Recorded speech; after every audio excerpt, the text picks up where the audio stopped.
बच्चों आज हम लोग शब्दों का उच्चारण सीखेंगे, ठीक है, और सा और शा अक्षर में अंतर जानेंगे, ठीक है। अच्छा बताइए कि ये कौन सा अक्षर है? सा से सपेरा। हाँ, इससे सा साइकिल भी होती है और सा सरौता भी होता है। ये सा सपेरे है, इसको शा बोलेंगे कि सा बोलेंगे? सा साइकिल। Very good. अच्छा अब ये पहचानिए कि ये क्या चीज़ है, ये क्या है? सिक्स। अच्छा ये पहचानिए कि ये क्या है? ये शीशा। क्या है ये? शीशा। बताओ दीपाली क्या है ये? शीशा। हाँ। अच्छा ये पहचानिए ये क्या है? शीशा।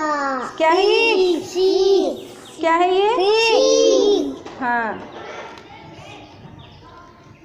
अच्छा ये पहचानिए ये क्या है? गणेश जी। क्या है ये? गणेश जी। ये क्या है दीपाली? गणेश जी। हाँ गणेश, ठीक है। ये क्या है ये पहचानिए? दिया सलाई। दिया बताओ सलाई। उसके- दिया सलाई।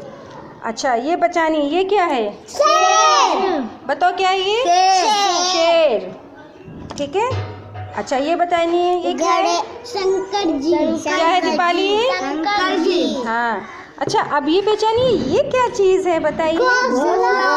हाँ बताओ पूर्वी ये क्या? घोंसला कि घोंसला? घोंसला। अच्छा वेरी गुड। तो आप शा और सा अक्षर में विभेद जान गए हैं, ठीक है। तो अब उच्चारण करिए ये क्या है? शीशा। हाँ बोलो दीपाली। शीशा। हाँ आपने कैच कर लिया कि शा और सा अक्षर में क्या अंतर होता है। Very good, thank you.